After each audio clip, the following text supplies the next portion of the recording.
For my first test in my game, I'll be showing that the cursor is shown on the menu screen. When the game is originally run, the load content is called, and this will be called. So when I load the game, it's going to stop here and it's going to go, is mouse visible? It's currently false. When you step through, it changes to true, and the cursor is shown on the screen. For my second test, we're going to be showing that the buttons are all drawn in, which is these two here. When the game is loaded in, it's going to originally go straight to the menu state, and that is here. When the game is loaded, it's going to change the current state field into the menu state.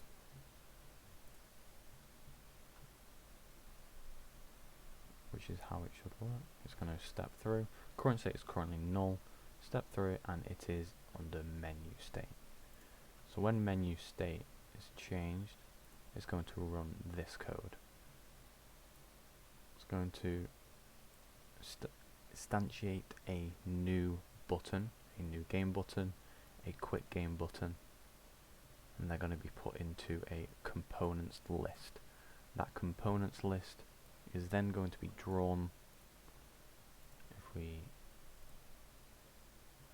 stop it here, it's going to go through. There's currently two things in components. We've got a button and another button. It's going to draw the first one, go to the second, draw the second, and then carry on. And that will draw,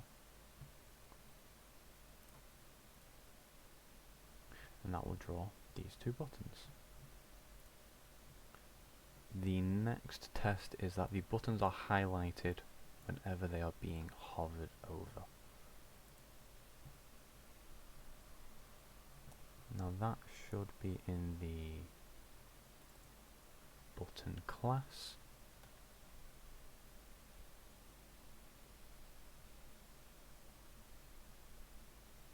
Here we are. If there is a rectangle currently on the mouse, which is basically just on the position in 1, so it's just a single pixel that follows my mouse around, and it's going to say that if it's intersecting the rectangle is given to the button with its position and its texture, width and height, and if they are intersecting, then underscore is hovering equals to true. If hovering is true, then the colour is originally white and it will change to grey. So if we put that there and that here, when we run this, it's going to go, is it hovering? Currently it is false. And if we keep on going, this is going to be false.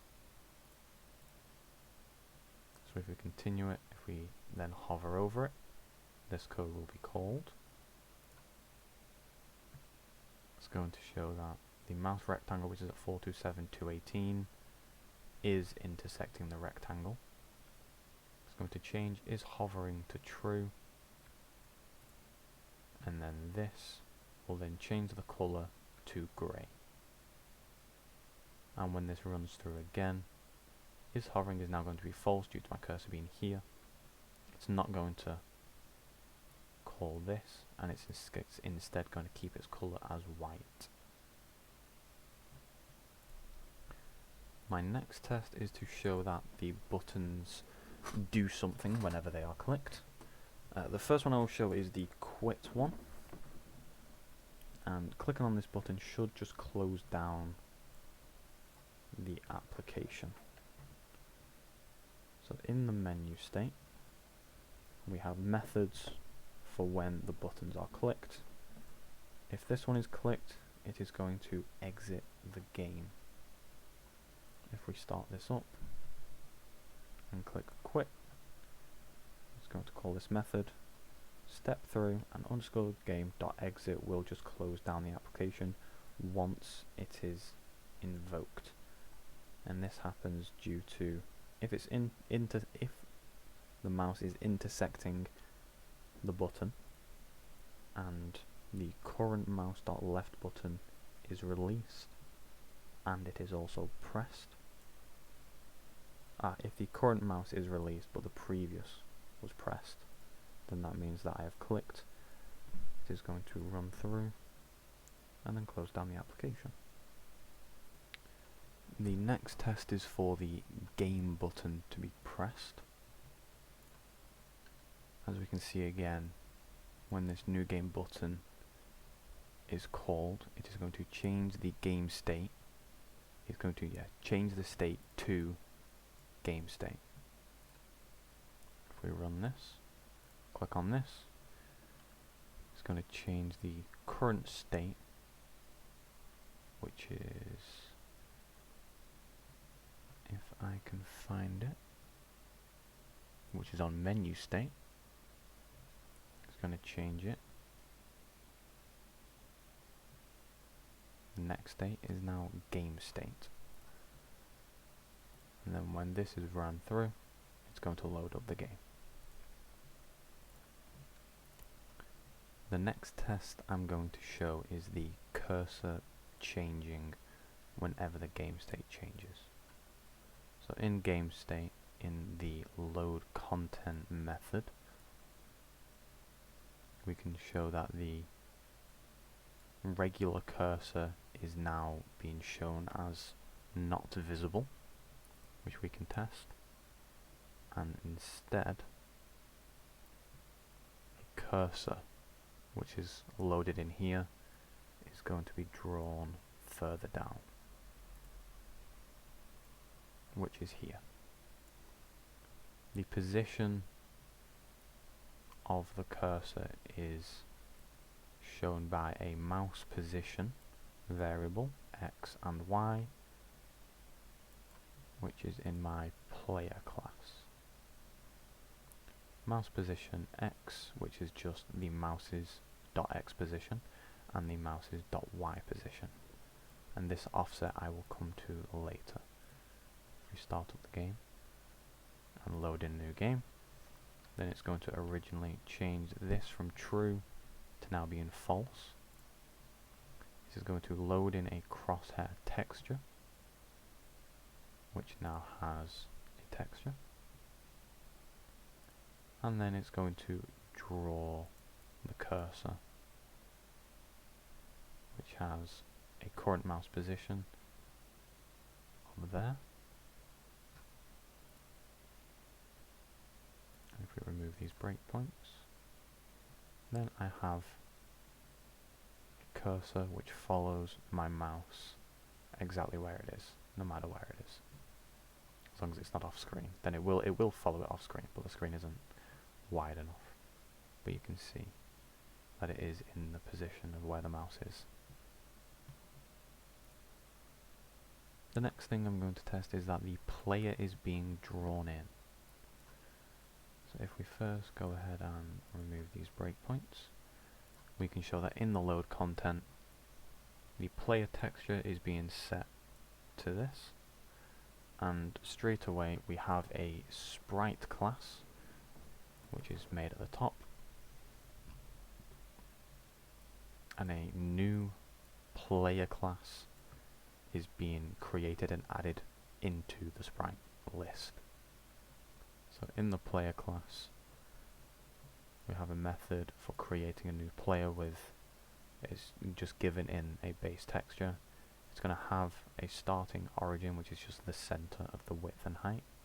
It's going to be given a position which indicates where it spawns in, a score, a health, and a boolean value to show that it is a player. So if we go into the game state and show that this is being loaded in, and then thanks to the sprite class, it's going to be drawn in, we can show that straight away this sprite list is currently empty with nothing inside. It's going to run this and it's going to have a player inside. And if we continue down in the draw class, it's going to show that for each sprite in sprites, which is currently just the one, it is going to draw in my player with all the necessary variables.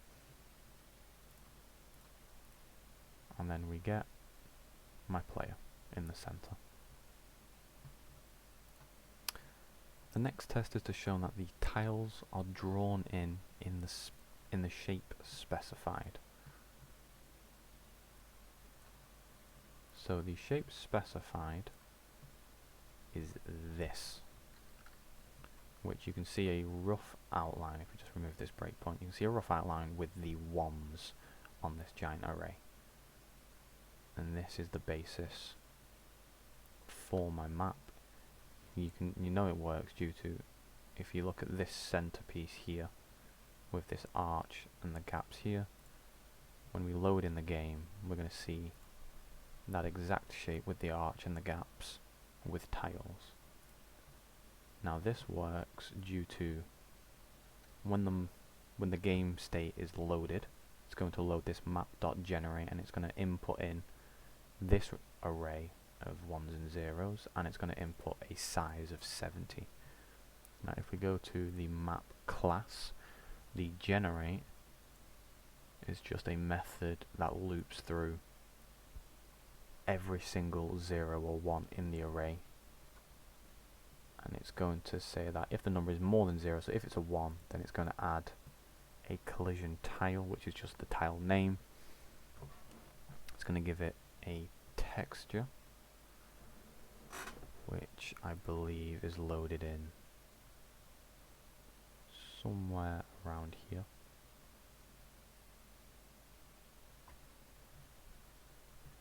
I'll have to find where they're loaded. The tiles are loaded in their own little class. They are given just a straightforward texture of crate tile plus a number, and that number is to just specify which in here you can have different numbers for 1, 2, 3 if you wanted multiple different looking sprites. I just chose the 1, but if you wanted to change that, then you could. And in the map class, instead of just having it more than 0, you could have it change instead. So we have a tile being added and a boundary is being added around the tile, and that will be used for a star later on. It's given a width, it's given a height, and then this is the method that draws all the tiles in. So if we start up the game and run this, then it's going to, in the load content, it's going to go to here, map.generate, and then it's going to go to the generate. It's going to go to the generate. It's going to step through all the X, all the Y. So it's going to go X1 and then all the Y's down, then it's got X2, all the Y's down, X3, all the Y's down, and then it's going to add in every tile where there is a 1. If we continue again, it's going to show that it's now going to draw each tile because they're all being added into a list with their own rectangle. And it's just going to loop through every tile in, which is 390 of them. I would scroll down, that would take a while. And then it's going to draw in each one, which will create, continue this, which is going to create every tile. The next test is movement. So pressing the WASD keys, they should move the character up, left, down and right respectively. If we go into the player class, into the update, we will see 4 different if statements. If a key down is W, it's going to move the Y position downwards because W moves it up and the Y position is increasing downwards, which means we need to move it upwards. If S, position is down, if A, the position is left, and if D, the position is right. I can show this with the on-screen keyboard. So if I just get into an open area, if the W key is clicked or held, it's going to move in that direction. Same for S, I can click it or I can hold it. A and D. And you can also do W and D at the same time. It's going to go diagonal, or you can do A and S, A and W, or S and D, and it'll move you diagonally, which means you have free movement for wherever you want to go. The next test is the screen scrolling. So the character will stay in a fixed position in the center of the screen while the map moves around. So instead of having the player move around the map, instead the map moves around the player, which means the player is kept in a central position the entire time. This is done through the use of a camera class, which is what it's called, and it's going to create its own matrix translation, and it's going to apply that in the draw class whenever anything is drawn to follow that transformation. The camera is originally initiated in the load content, which means whenever the game state is called in, the camera will be working. Next on the list is the cursor offset. So the cursor keeps its position on the cursor when the character moves. If we go back into the game, due to how the camera works, if I were to move left or right, the cursor used to keep its position in the map, which means it would do something like this. So no matter where the player moved, the cursor would move along, which is not what you'd want. You need the cursor to stay where the mouse is, because if the cursor is here but the mouse is over here, then that causes problems for the rotation of the player. This is solved with a simple offset variable, which is increased or decreased accordingly, Y or X, whenever the player is moved. And this changes how the actual cursor position is generated. So if the mouse position is on X, however the player moves slightly over, then this is not going to change at all. However, this offset will, which will keep it in its new position at all times. Next is that the character should always rotate so that it's facing the cursor.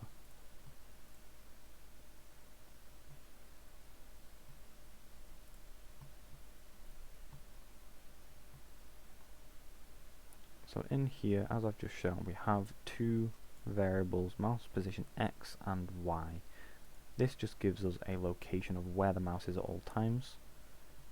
And then we have two variables here, which is the distance from the mouse to the player, and it's going to give it an X and a Y position. This is just done by subtracting positions of the mouse and the player, and it's going to create a rotational value from a tan function, and then it's going to be put into a direction. This direction is then used when drawing, well, this rotation actually is drawn whenever a sprite is drawn, and due to the player being a sprite, then the rotation is added in, and no matter where the cursor is at all times, this gun will always be pointing towards the cursor.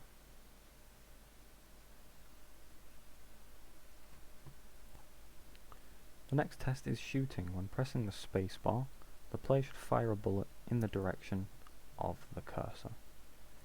we go into the update of the game state, you'll see here that if the current key is down is space and the previous key was up space, so not space, then it's going to run an if statement and it's going to run this shoot. This shoot, after going through this, is going to add a sprite of a new bullet into the sprite list, and this bullet is created with a lot of different variables. It's given an origin, a position, direction, rotation, a lifespan, the player origin, a value for if it's removed, and if it is a shell. That's just a boolean check. If we run a breakpoint here, we will see that whenever I click space, if I show the on-screen keyboard,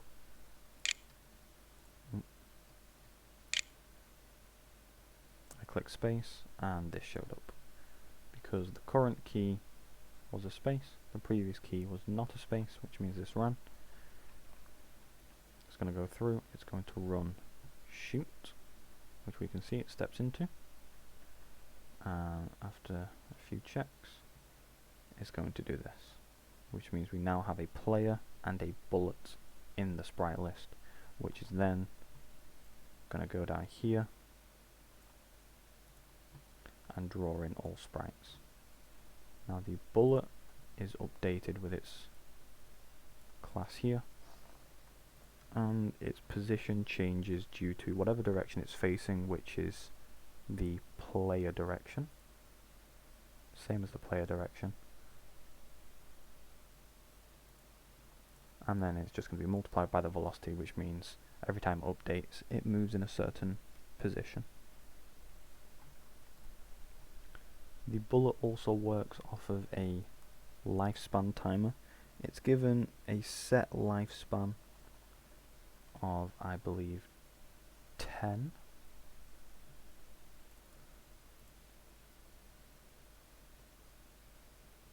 If we go into the game state again, find where the bullets are loaded in, it is given a 5000 F.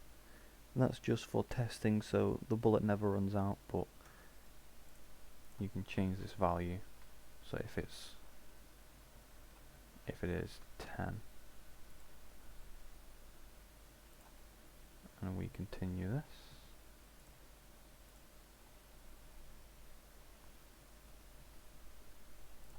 then we'll know that when the bullet is shot, it'll eventually, or it should eventually, run out.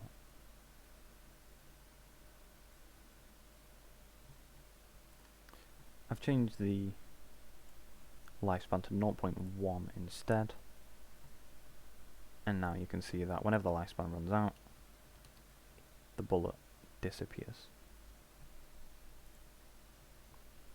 This works due to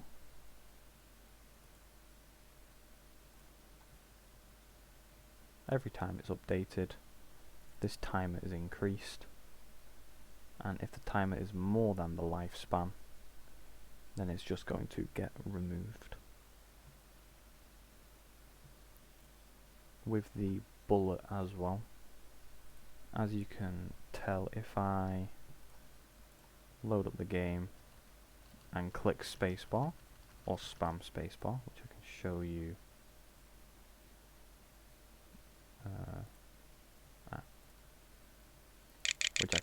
here, no matter how many times I click it a second, the bullets only fire at a constant rate. This is due to them being given a timer, which is set to 10.3, which means that any time the player shoots, this value reverts to 10.3, and then if we find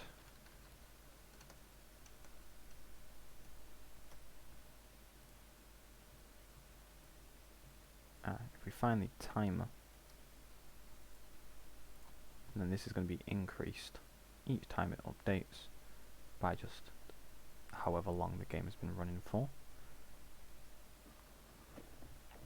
going to increase this, and then whenever it's more than or equal to the shot timer, then you can shoot again.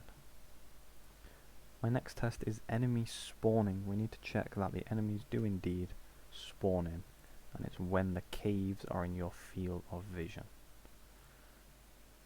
So if we go back to my game and find the load enemy method, we can see here through a bunch of if statements that if the player position is within a certain range of a cave, which are in the top left, bottom left, top right, and bottom right,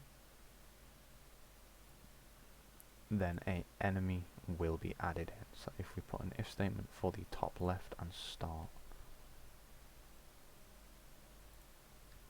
I'm going to have to move this to here and run the game. We can run up to the top left,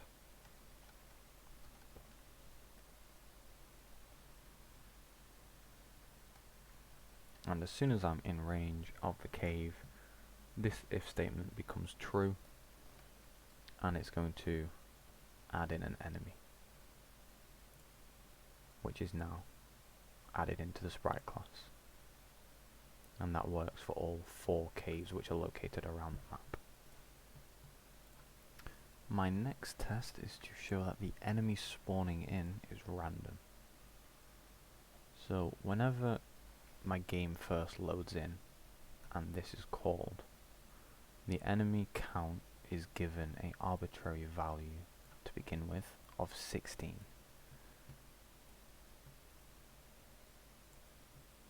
Now if this number is more than 0, then we're going to use a random variable to assign an enemy one at a time to each of the caves. That means that all 16 could go to 1 and 0 in the others, or there could be 1, 7, and 6 and so on. And if we take a look at this when it runs, we can see that this coin flip is first into 1, which means an enemy is added to the top left cave and the enemy count is reduced by 1. The next coin flip is going to go to 2, which means a top right, the enemy count is increased for that cave and the enemy count or overall is decreased. The next one is 2 again. The next one is 4, and so on and so on. And then whenever these if statements are ran, then you need to check that if there is a slot available for the enemy, see this top left cave currently has 1, if that has an enemy in it, then an enemy can be drawn and then an enemy count is removed, and that works for all. This bottom left one currently has 0, this top right has 2, and this bottom right one has 1, which means you'll get random amounts per game. If there are 16 enemies, then this one has 1, 2, 3, just 3.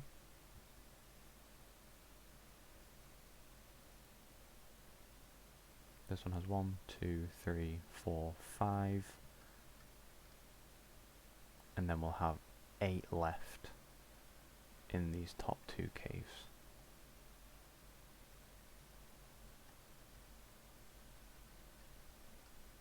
One, 2, 3, 4, 5, and then we should get 3 more in this corner. 1, 2, 3.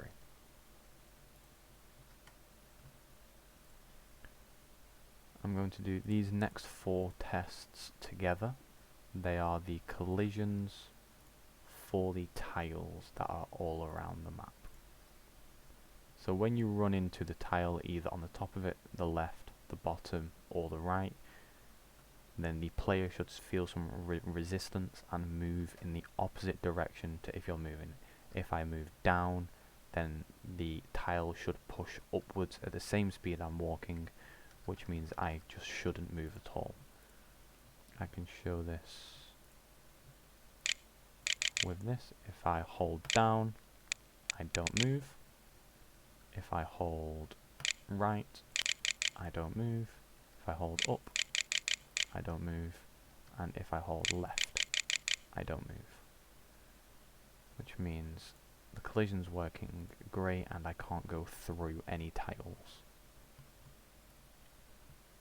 Just to show that this works with all tiles around the map, I'll run into all of these walls, and as you can see, no matter what wall I run into, it all works as intended.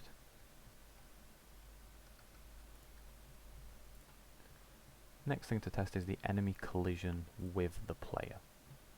This is going to be in the update of the game state. If we search for intersects, we'll find this. It's going to run through 2 different times. It's going to run through a for each of all my sprites. It's going to give sprite 1 or sprite A and then sprite B. If the sprite A is a player and the sprite B is an enemy, and if both their rectangles intersect, then we should step into this if statement. So if I go run into an enemy, that breakpoint should activate, and we'll see that it's working. So if I run into this enemy, even if I'm around it, and there we go. Currently sprite B is an enemy. Yeah, sprite B is an enemy. Sprite A is my player class, and this has both these rectangles have intersected, which means we've stepped into this and it's going to run some code. The next test is that my health drops when hit by an enemy. So the health field will lower by a specific number when in contact with an enemy. In my player class, when the player is originally made, it is given a health of 100. Now when the game actually, when my health hits 0, then none of this will draw anymore due to this if statement, and if it does equal 0, then the game, the change state is going to change it back to the menu, and the mouse is going to become visible again. So if we check for the intersect, whenever it intersects, then we're going to have a health of -10, which we can go look at.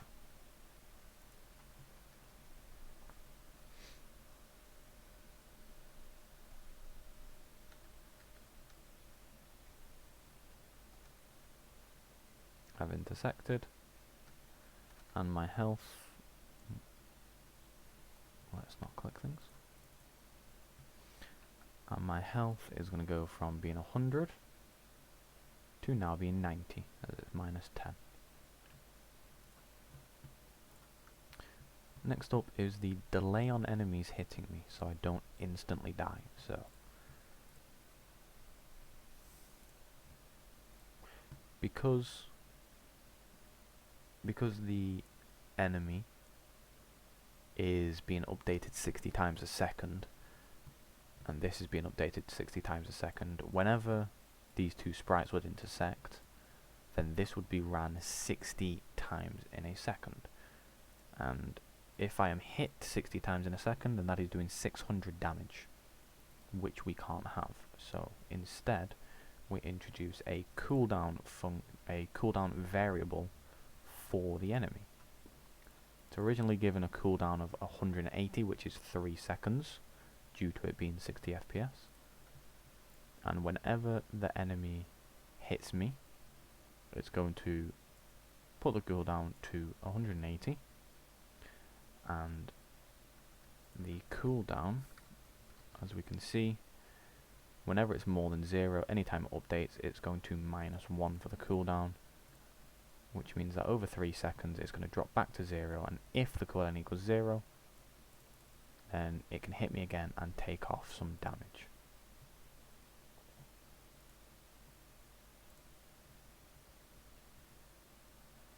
show this with some breakpoints.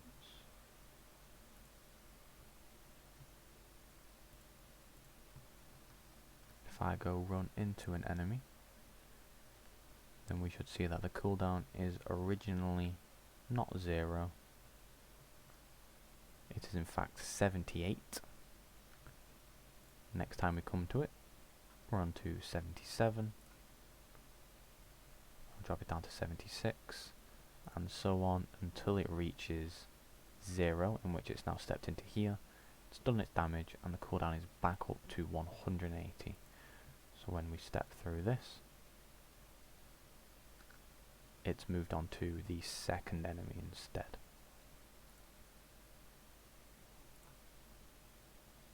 There's the first enemy. It's now 179, which means it needs to wait another 3 seconds. As all the enemies are in a list, it is currently going through all 5 of the enemies, which is why you saw different cooldown variables there. Next test is bullet collision with an enemy, and it says I will come back to Pixel and A star. So my bullet collides with the enemies through the use of an pixel collision, and that will be a test later on. I just want to check that there is an output of true whenever they intersect.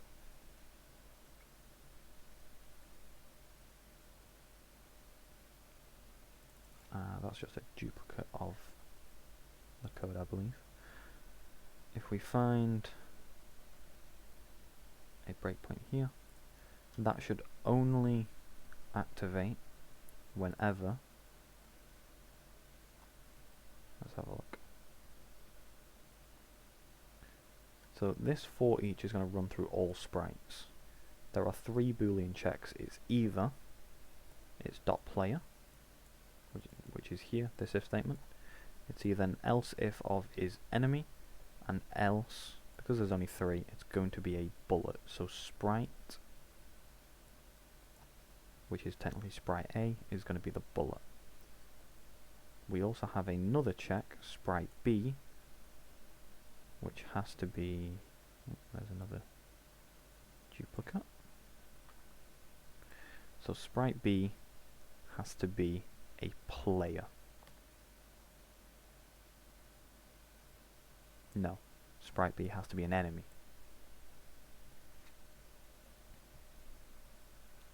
So if we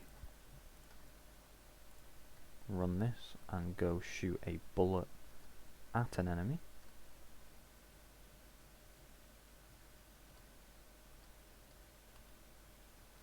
then this code is going to activate, because we currently have sprite A as being a bullet, sprite B as being an enemy, and they have both intersected, which means this is going to run through. Next up is score increased when enemy is shot. In the code, if we find score, we can see again that whenever the bullet intersects with an enemy, this variable is going to be call, which is just the player class's player score. It's originally set to 0, and whenever an enemy is shot, this is going to go up by 1.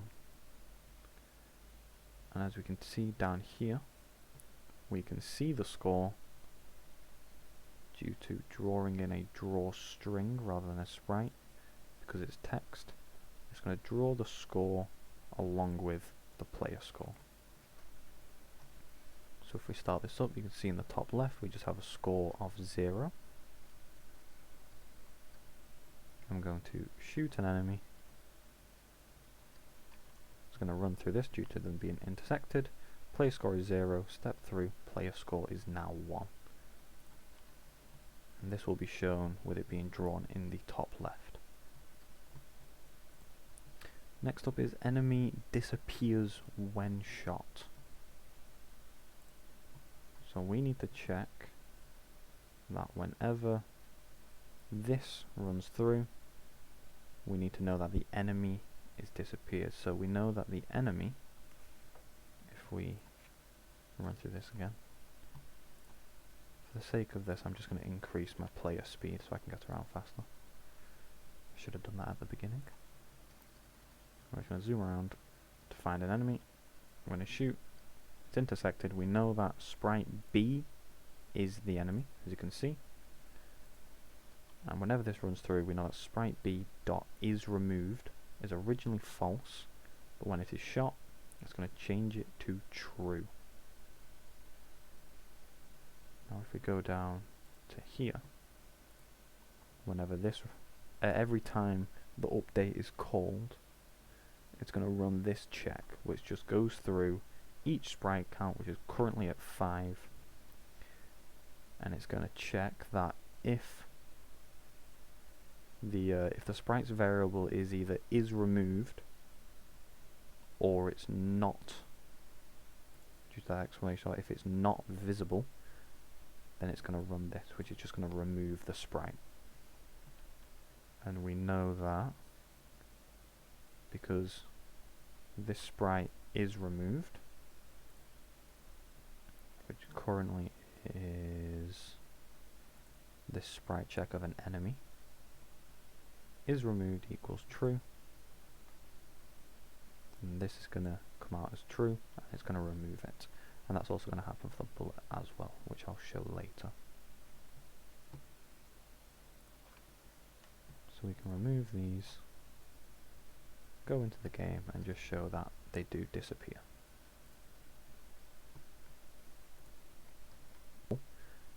Then it's going to run this, which is just going to remove the sprite.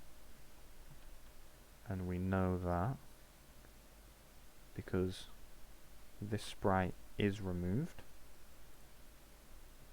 which currently is this sprite check of an enemy, is removed equals true, and this is going to come out as true, and it's going to remove it. And that's also going to happen for the bullet as well, which I'll show later. So we can remove these, go into the game and just show that they do disappear.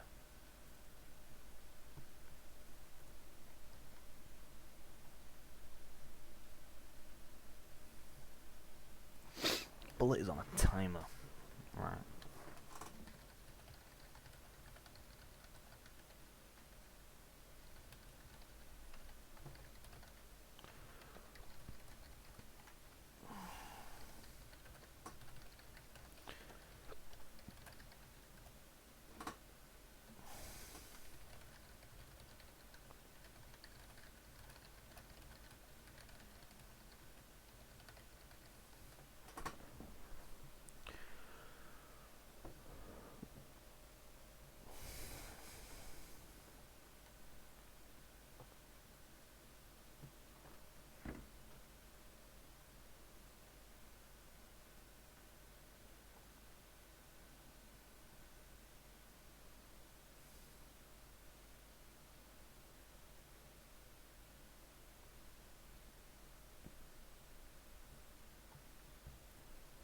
The next test is that the bullet is on a timer.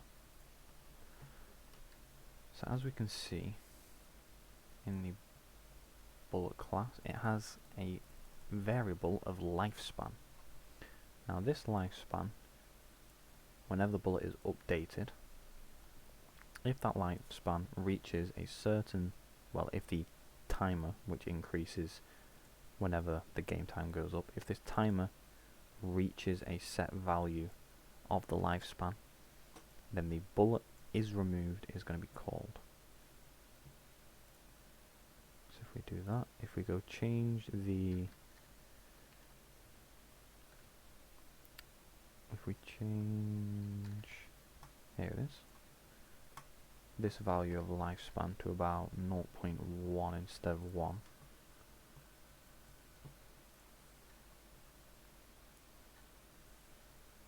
we will see that when the bullet is shot after a certain amount of time, which was, as you can see, I can't show my mouse, but just above the cursor, you can see a bullet has stopped dead.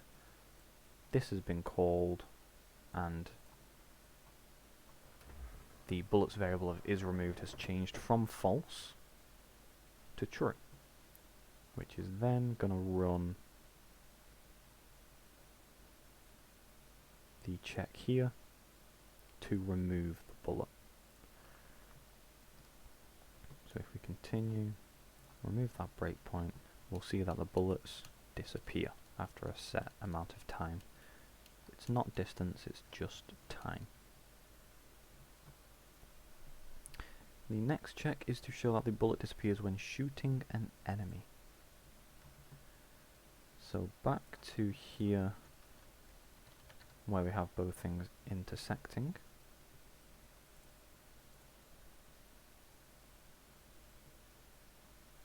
That's the wrong one. There it is. This is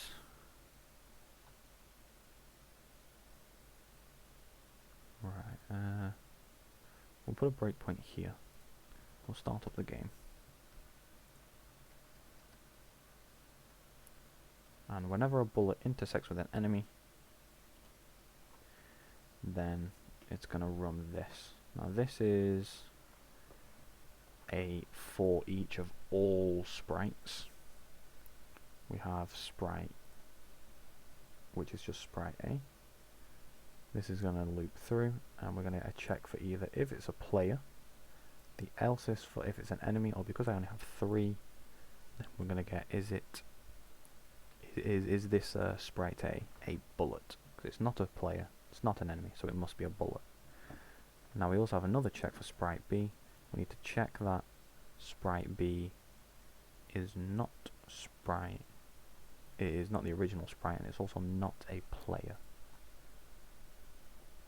And then if the bullet and if the enemy intersects, then we're going to have this, which is sprite A, which is the bullet. Is it visible? It's going to go true. However, we want it now to be false, as they've intersected and the bullet needs to disappear, which the bullet then does. After I shoot, no bullet is around. Next is to show that the bullet disappears when shooting a wall.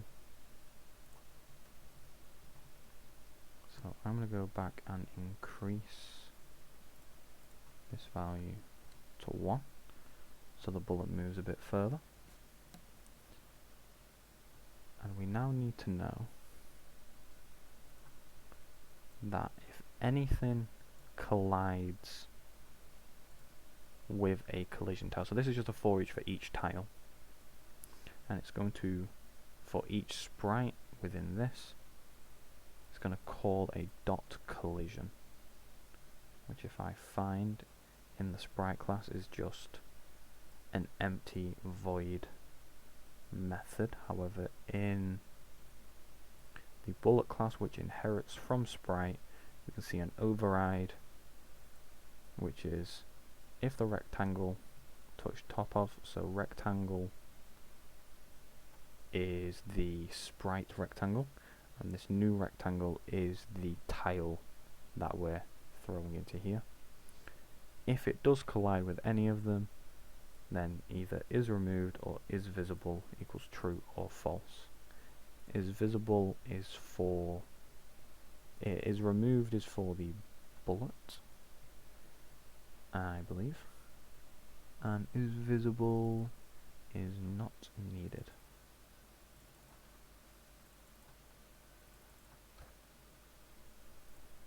And touch top of, touch left of, touch right of, and touch bottom of is all a part of the rectangle helper class, which basically just returns a value of, if something is within the tile, return a value of yes or true. If not, then it just returns a value of false. And that's for touch top of, touch bottom of, touch left of, and touch right of. So if we do touch right off and go back to the bullet class and do this.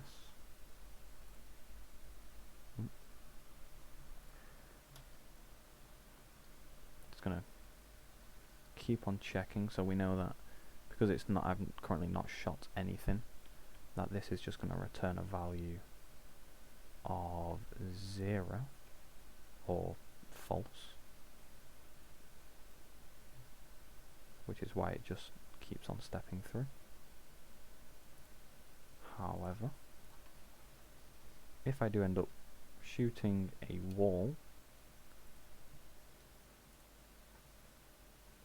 if I do the top of a wall, there we go, then it's going to run this. It's going to come out with an output of true, which means it's going to step into the if statement, and it's going to remove the bullet. Next, I'm going to show that enemies pathfind using A star. If I go into my game state and draw on all the rectangles, we can see that all rectangles for everything are being drawn on, and even for the enemies. Now this blue line is the A star pathfinding, which, as you can see, all the enemies are currently following. If we get some more enemies, they'll all follow and they'll pathfind towards me. Now this is all due to the enemies update class. In the enemies update class, we first show, I'll show that afterwards. So, as shown at the beginning, each enemy is given their own list. Now that list is originally cleared, and then we're going to start the whole A star algorithm. This works by giving it a start target, giving it a finish target, finding a distance, and in simple terms it's going to check every tile using this algorithm to find the tiles, which takes all the boundaries into account, which is why we needed the boundaries for the map tiles. It's going to check whether these tiles are possible, or are these tiles viable. They're going to put them into a list here. You're going to step through the list, and you're basically just going to check, have you been to the tile already, or has it checked the tile already. It's going to find the distance of the tile, and if that distance is the shortest distance, it's going to add it to a list. So if we just start this up, run to an enemy, then an enemy has just spawned, and it's going to have a tile in the current slot, and it's going to add it into the shortest path. Now there's going to be a few tiles being added. There's currently 8, and if we just keep going, we're up to 23, we're up to 31,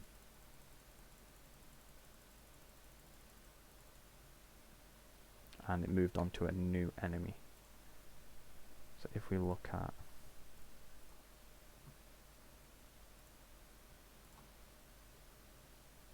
if we find a current enemy, which will be in the sprite list,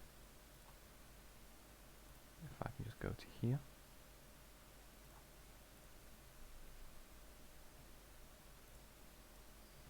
we're going to show an enemy currently has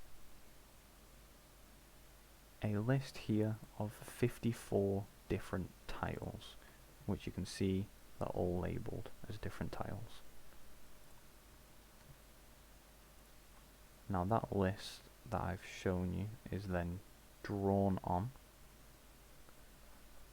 Due to this, it's just going to list, it's going to find an enemy and then just for each through each tile. If we go back to the enemy class, the enemies move towards the tile due to this. It's going to get a list count for how many tiles are in the list. It's going to find, it's just going to check that if it's more than one, because if it's 0 it doesn't want to move. And then it's just going to say that go to the tile closest, or the first tile in the list, and then it's going to say is that tile more than or less than the current position, and it's going to move to that tile. And it's going to do that for all enemies, which is why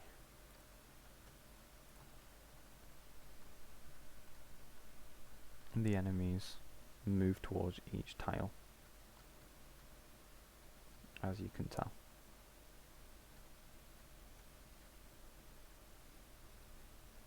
And they'll always pathfind towards me. The next thing I'm going to show is that A star only activates when the enemy is within the screen. And it says talk about line of sight being implemented. So originally I was going to have this work through the enemy's line of sight. However, as I did not get the chance to add that in, the workaround was this if statement to check if I should run A star or not.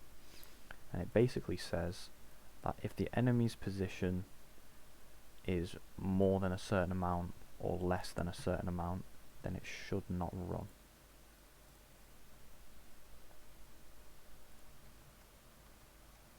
So if we get in range of an enemy, we know that this is going to come back as true, because this position is more, this position is less, this is more, and this is less. However, if we go out of range of all the enemies and put a breakpoint here, we know that that breakpoint is never going to run due to the enemies being off of the screen. And this just stops enemies from chasing you down from the entire map. The enemies moving was also part of this 31 test, which means we're moving on to the pixel collision, which should work for the bullet and the enemies only. So a bullet shooting an enemy should require pixel collision, but due to the tiles being rectangular and the player just being a melee hit from the enemy, you don't really need to implement it. To show my pixel collision code, you'll need to go into the enemy class, which I'm in. No, it needs to go into the bullet class. No, sprite class. There we go. And it is through the use of these two methods which pixel collision works. This first one is here to just transform a matrix for the actual sprite. We don't need rotation. I believe it's X and Y due to this not being a 3D object, which means you only need to create a rotation for the Z. And it's just going to create some translations. Now this intersect is where the actual collision takes place. You basically need to calculate a matrix which transforms from A's local space into the world space and then into B's local space. You have to transform A's matrix to B, and if positive X and positive Y are less than the width and height of A, then there is a collision. This algorithm steps through, as to how it works is that it steps through one pixel at a time, and it checks if the colours are transparent or not. If they are transparent, if both pixels are not completely transparent, then that is when you return true, and that's when you do get a collision. So if we take a look into the game state and find this,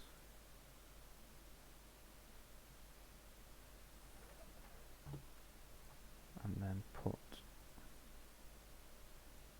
a breakpoint there.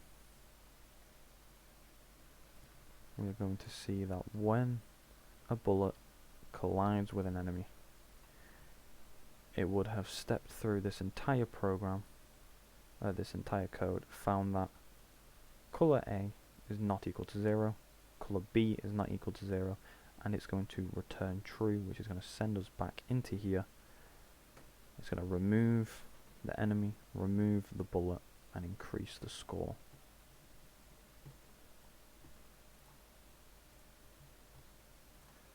I'm going to do tests 35 and 36 before 33 and 34 because those two are limitations.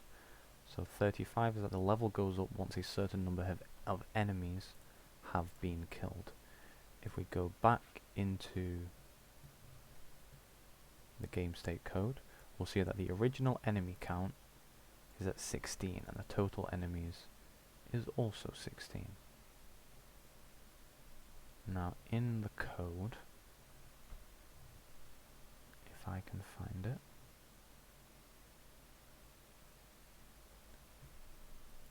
here we're going to have a next level, which is basically telling you,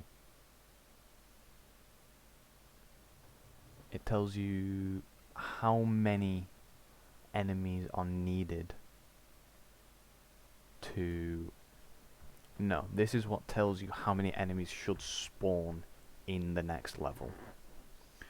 So first you do a check that if the player score is equal to the total number of enemies, which basically means you have killed all the enemies currently available, total enemies is 16, and if the player score reaches 16, then the level is going to increase by 1.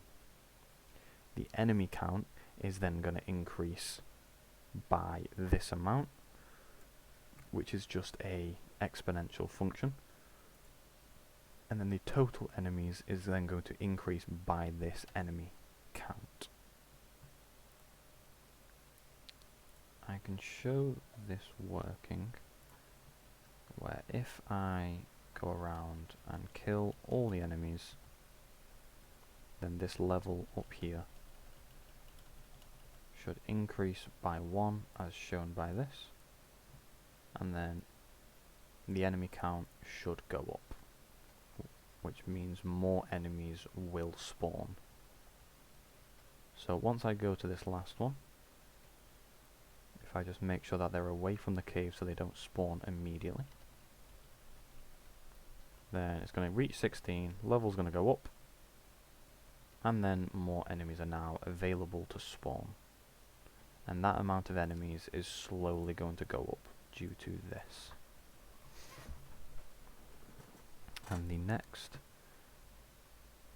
there it is, yeah, I've done more enemies spawn, and then the level goes up. So the last two are just showing the limitations of pixel collision and A star. With pixel collision, if I slow down the enemies to a near halt and slow down my bullet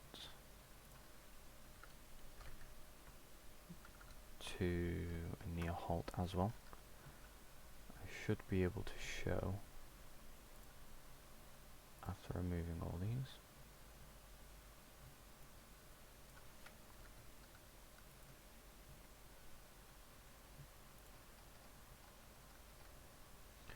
I should be able to show that it doesn't 100% of the time work. I need to increase the bullet lifespan.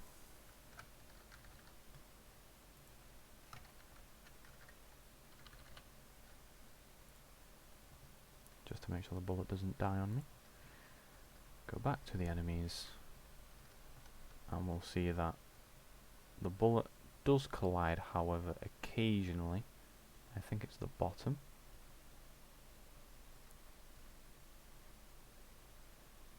can sometimes go either through the enemy or just completely miss.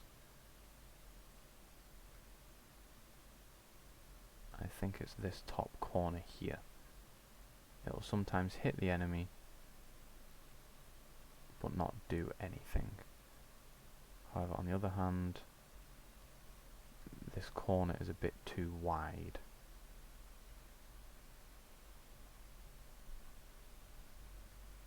And also hitting the bullet straight on, it does take a second of being actually inside the enemy for it to work.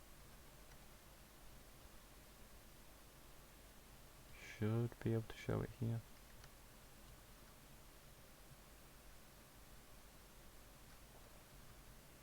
I'm not sure how I can show it though. But the corners are not 100% accurate.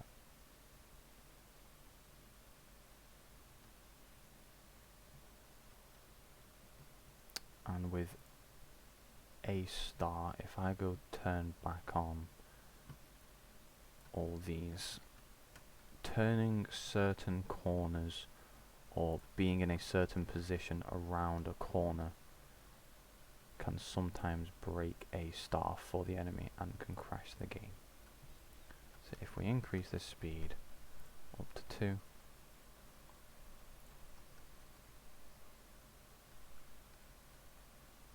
we'll get one of them, and then run around this corner, the game completely lags out, and as you can see, my cursor is not moving. So it doesn't particularly like corners. And you can also get it into a spot where it gets stuck with itself, like inside of objects. So those are the two limitations of the models. I've been through all testing now, and that is my program.